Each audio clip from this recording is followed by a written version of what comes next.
36. Definitions and sovereignty. Names in the Bible are definitions and classifications. When God called a man out of Ur of the Chaldees, he gave him a name, Abram, later changed to Abraham. Genesis chapter 11, verse 27, verses 29 to 31, chapter 12, verse 1 following, chapter 17, verse 5. We are not told what Abram's original name was. This is blotted out of history. In the beginning, God named what he created: day and night, light and darkness, the heavenly bodies, the earth and its vegetation. As Lodowitz commented, God named the light, the darkness, the heavens and the earth. But it is man in his God-given role as governor of the earth, chapter 1, verse 28, who is called upon to name his subjects, the animal world. Adam's task was to classify the animals, that is, to understand their interrelationships, their purpose, and their nature. This was a scientific task as well as a practical one. Adam had to understand God's purpose and design in creation, and his own station in terms of all things. God, having created all things, had thereby given them an ordained function in nature, and man's task is to understand God's creation as God's dominion man over it. Thus, man's task from Adam on has been to understand God's definitions of all things, their meaning, purpose, and limits. Limits are basic to definition, which can be called a process of delimitation. Definition in any basic and ultimate sense is the act of God, the act of the Creator. An artist names his paintings, and a writer titles his book, although their actions of definition are secondary and are dependent on a given world of meaning. Men have recognized the relationship between creation and definition. One writer, Nicholas Wade, in writing on genetic engineering, has spoken of the goal thus: "It is for Homo sapiens to bring to birth his finest creation." The hope is to change humankind as well as nature. Wade recognizes that human genetic engineering will be resisted on religious grounds. The ultimate technology for Wade is to manipulate life and to control evolution. Man will then be controlling his own creator. The U.S. Supreme Court, in legalizing abortion, made being a living person a matter of legal definition. The basic premise in this and related cases was not a medical definition, but a legal one. Charles Reichs pointed out that, given this premise, by the end of the century, various groups could easily be redefined as non-persons and put to death. In Social Research, autumn 1985, Peter Singer and Helga Kuss dealt with the handicapped newborn infant. They argued that newborn infants do not have a right to life merely because they are human. Their lives as persons have not yet begun. This means that being a person has been made a matter of definition by man.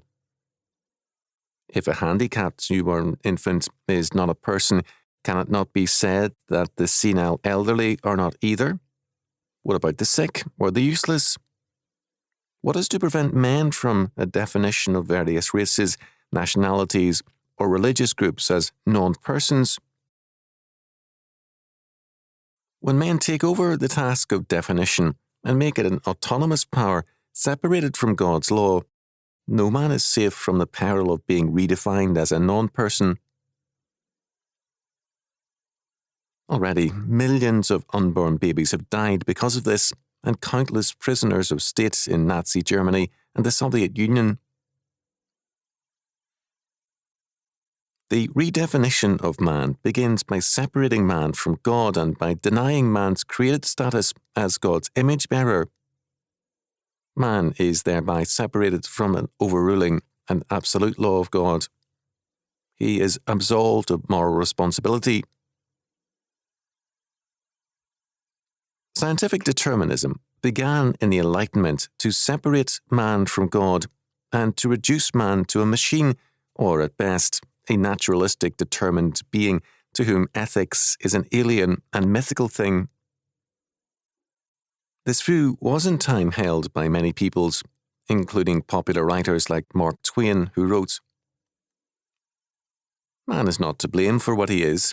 He didn't make himself. He has no control over himself. All the control is vested in his temperament, which he did not create, and in the circumstances which hedge him round from the cradle to the grave, and which he did not devise, and cannot change by any act of his will, for the reason that he has no will. He is as purely a piece of automatic mechanism as is a watch, and can no more dictate or influence his actions than can the watch." Mark Twain shared in the expansive American temper of his day, except when it came to Christianity. Then he denied ability and responsibility to man. This was not an unusual perspective. In my university years, in the 1930s, our textbook on psychology dismissed man's consciousness as irrelevant and as merely an epiphenomenon. Man, we were told, is fully comprehensible in terms of biological drives. For these thinkers, man as God made him, or man as he is, was dismissed as a poor specimen, subject to conditioned reflexes. At the same time, however, the professor referred to the amazing future man could have when remade by science. Although Nietzsche's term, the Superman, was never cited, it was popular in those days, and, in more sober scientific terms, we were given hints of human potentiality when scientists remade man. The basic definition of the word definition is limitation, the power of setting limits. This is why God cannot be defined, while his attributes can be described, and his revelation known. God in himself is beyond limitation. He is omnipotent, omniscient, and omnipresent. God defined, he is not defined. Man, by redefining himself in defiance of God, as did Mark Twain, reduces himself to virtual nothingness. Mark Twain's mythical man can do nothing, he can be nothing, and he can will nothing. None of Mark Twain's fictional characters was created in terms of such a definition. The implication is that, as man separates himself from God and remakes himself, then he can be a free man. Mark Twain, writing in 1906, hoped that by 2006, men would be sufficiently liberated from Christianity to read and profit from his Reflections on Religion. Twain's Reflections were published much earlier than planned. The intellectuals who came into power with the Enlightenment as the new priests and prophets of culture had done their work well. Here described this brand new type of man, the intellectual, as one who called everything in the world into question except his own ego. Moreover, the intellectual saw himself as the heir to authority. He represents an ancient spirit of rebellion against any law or definition coming from God to man. In the years between 1306 and 1311, there were two proceedings against a movement called the Sect of the Spirit of Liberty, Secta Spiritus Libertatis. The leader of this sect, Bentivenga, told Clare of Montefalco, "God has told me there is no devil excepting himself. For God to be God, the creator and the definer, made him the devil to this group. Man could only be free if he redefined himself, and this required the death of God. Hence, the war against God has been a necessary prelude to man's redefinition of himself. Another aspect of this task of redefinition began with the Romantic movement. Men like Lord Byron began to redefine the devil as the great rebel against God, as the one who first insisted on the need for redefinition. Satan was to be venerated. In Genesis chapter 3 verse 5, Satan redefines man as his own God, a God having the power to know or redefine and determine what is good and evil. In another context, Hedron has called attention to the cultural trend toward a preference for the meaningless and the viewing of all experience as casual and meaningless. Such a trend is expressive of the desire to escape from God and his sovereign law and definition of life and man. This same cultural trend is toward greater and greater stimulation of appetites. Things and sensations replace meaning and God. The flight from God begins with a flight from the defined and the prescribed. It is also a flight into lawlessness and a contempt for the defined life. In the 1960s and 1970s, success in the theatre often went hand in hand with the violation of moral norms, for example, such things as masturbations on stage. One actress saw nudity before a camera, according to Davies, as the equivalent of being saved. When medical men reported on the fact of AIDS and its killing propensity, there resulted a massive hostility towards any honest description of the consequences of homosexuality.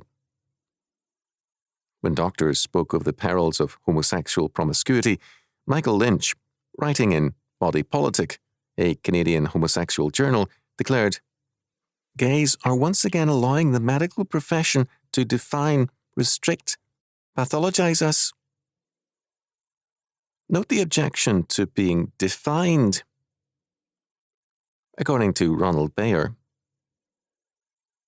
to follow the advice of physicians would involve renunciation of the power to determine our own identity and would represent a communal betrayal of gargantuan proportions of gay liberation founded upon a sexual brotherhood of promiscuity. Doubting the scientific validity of the data on the basis of which the cautionary advice was being proffered, another wrote, "I feel that what we are being advised to do involves all of the things I became gay to get away from. So we have a disease for which supposedly the cure is to go back to all the styles that were preached at us in the first place. It will take a lot more evidence before I'm about to do that."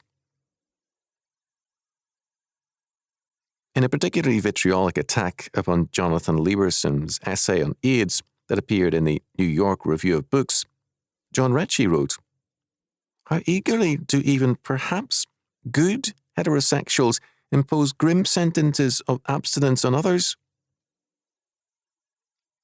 What AIDS has made clear is that God's creation has moral limits on all sides, and that God's definitions and laws cannot be violated without serious consequences. But man denies that definitions which are God-ordained govern economics, politics, education, and all things else. It's becoming clear that those who break God's laws are broken by them. Only God's definition stands, because only God is sovereign.